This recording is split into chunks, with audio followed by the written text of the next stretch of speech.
II has been quite a divisive camera in the Micro Four Thirds line on account of its high, Olympus might say premium, price.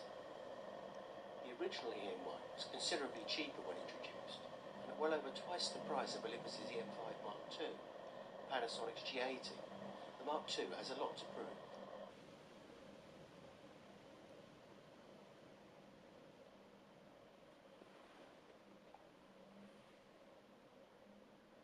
The Olympus EM1 Mark II has been quite a divisive camera in the Micro Four Thirds lineup on account of its high, Olympus might say premium, pricing.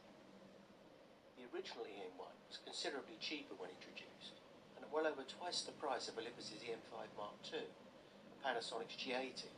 The Mark II has a lot to prove.